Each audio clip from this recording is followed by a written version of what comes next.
Hello दोस्तों, कैसे हैं आप सब। आज हम लोग स्टडी करेंगे किडनैपिंग के बारे में, यानी कि भारतीय दंड संहिता में किडनैपिंग क्या होती है। केस लॉ के साथ इसको पढ़ेंगे।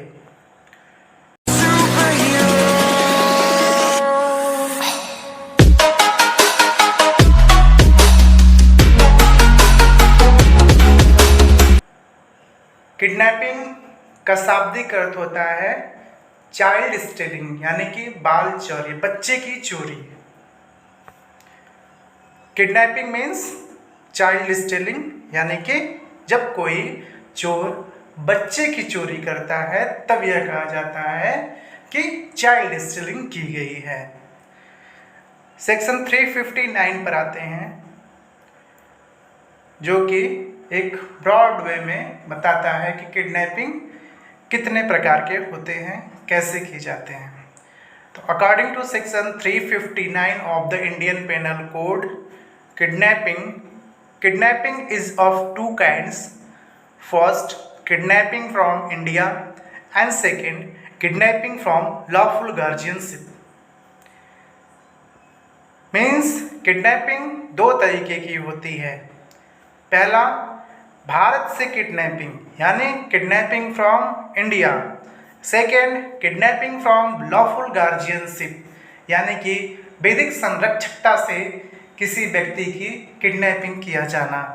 In certain cases two forms of kidnapping may overlap each other. For example, a minor kidnapped from India may will at the same time be kidnapped from his lawful guardianship। यानी कि इसके कहने का तात्पर्य यह है कि एक ही साथ भारत से भी किडनैपिंग हो सकती है और लॉफुल गार्जियनशिप से भी किडनैपिंग हो सकती है। अब आते हैं हम लोग सेक्शन 360, जो कि बात करता है किडनैपिंग फ्रॉम इंडिया।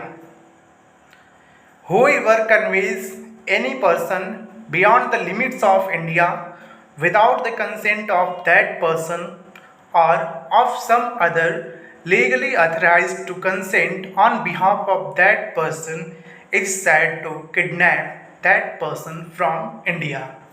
यानी कि जो कोई किसी व्यक्ति को भारत की सीमा के बाहर उस व्यक्ति की सम्मति के बिना या तो जो लीगली अथराइज्ड है उस व्यक्ति के बिहाफ पर कंसेंट देने के लिए उसकी सहमति के बगैर ले जाता है, तब यह कहा जाता है कि किडनैपिंग फ्रॉम इंडिया हुआ है। अब हम लोग देखते हैं कि क्या एसेंशियल एलिमेंट हैं ऑफ किडनैपिंग फ्रॉम इंडिया के। तो पहला है conveying of any person beyond the limits of India, यानी कि किसी भी व्यक्ति को भारतीय सीमा के परे ले जाना। दूसरा, such conveying must be without the consent of that person or anyone who is authorised for giving consent. वो कन्वेइंग जो उस व्यक्ति की सहमति के बिना या तो जो लीगली अथराइज्ड व्यक्ति है उस व्यक्ति के बिहाफ पे कंसेंट देने के लिए उस व्यक्ति की सहमति के बिना वो कन्वेइंग होनी चाहिए, तब जो है भारत से परे ले जाकर किडनैपिंग किया जाना अपराध घटित होगा। अब आते हैं हम लोग सेक्शन 361 पे, जो कि बात करता है kidnapping from lawful guardianship. According to section 361, whoever takes or entices any minor under 16 years of age if a male or under 18 years of age if female, or any person of unsound mind out of the keeping of the lawful guardianship of such minor or person of unsound mind without the consent of such guardian is said to kidnap such minor or person from lawful guardianship. यानी कि इस धारा के द्वारा यह कहा गया है कि जो कोई व्यक्ति टेक्स और एंटाइसेस एनी माइनर, यदि वह मेल है तब उसकी उम्र 16 साल से कम है यदि वह महिला है तब उसकी उम्र 18 वर्ष से कम है, और एनी पर्सन, इसमें एज वार नहीं है,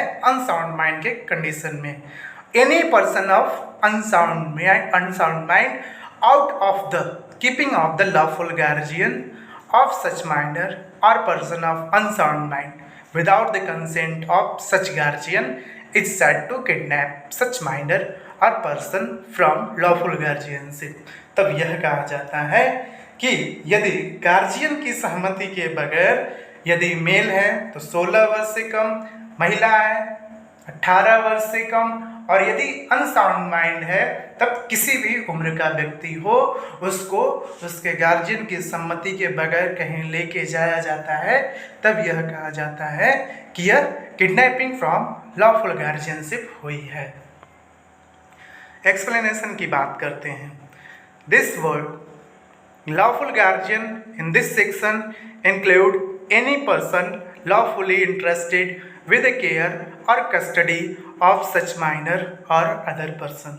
यानी कि लॉफुल गार्जियन में वैसे व्यक्ति भी आएंगे जो लॉफुली इंटरेस्टेड हैं केयर करने के लिए और उस बच्चे की कस्टडी के लिए, तब उन्हें भी जो है गार्जियन माना जाएगा। एक्सेप्शन की बात करते हैं कि किडनैपिंग फ्रॉम लॉफुल गार्जियनशिप के एक्सेप्शन क्या है।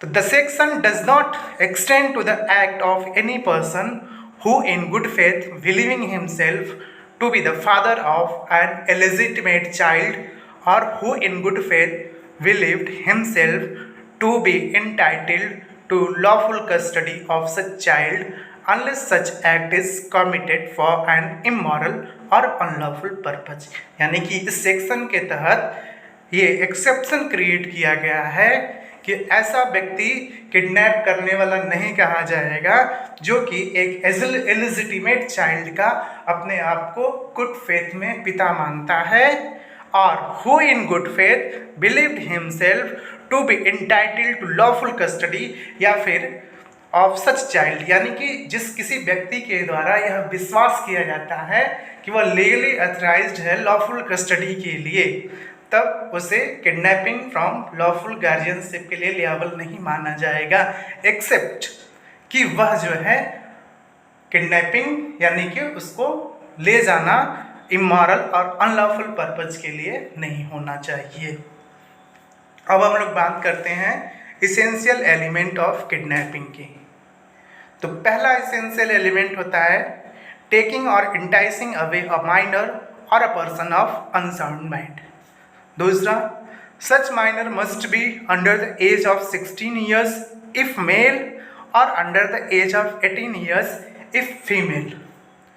The taking or enticing must be out of the keeping of the lawful guardian of such minor or person of unsound mind, यानी कि वो taking or enticing must be out of the keeping of the lawful guardian of such minor, and the taking or enticing.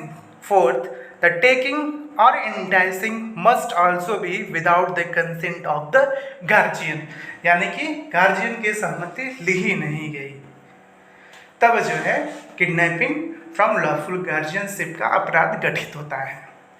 Case law की बात करते हैं, तब पहला case हम लोग लेते हैं स्टडी के लिए, Varadarajan versus state of Madras. इस केस में क्या हुआ इसकी चर्चा करते हैं।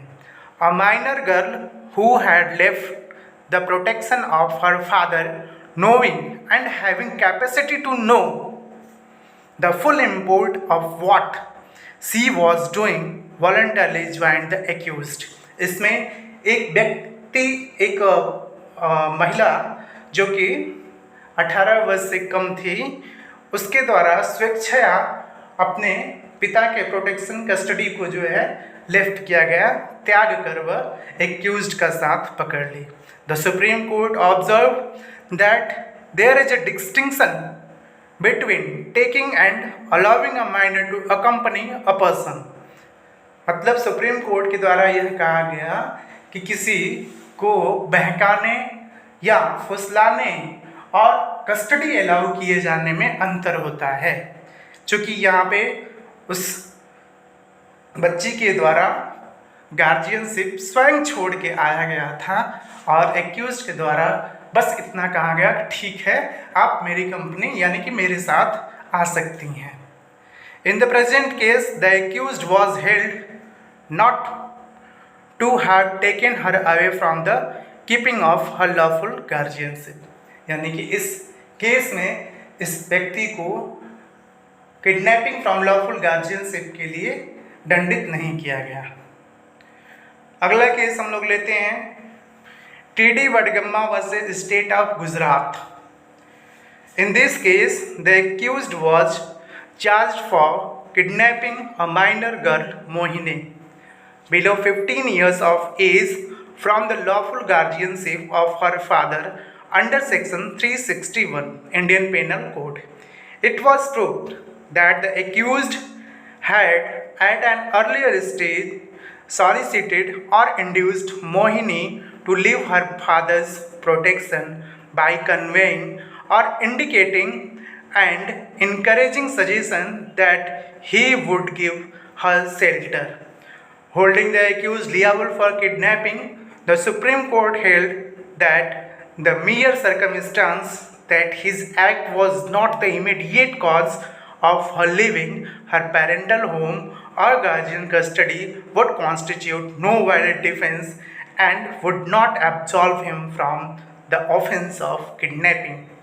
इस केस में एक्यूज्ड को इसलिए दंडित किया गया क्योंकि उसके द्वारा उस बच्ची को बार बार इंड्यूस किया गया कि तुम अपने पिता की कस्टडी छोड़ के मेरे यहाँ चली आओ और मैं तुम्हें रहने के लिए स्थान दूंगा, यानी कि इस प्रभाव में बच्ची ने अपने पिता की गार्जियनशिप को त्यागा था, इसलिए जो है इस केस में एक्यूज्ड को दंडित किया गया।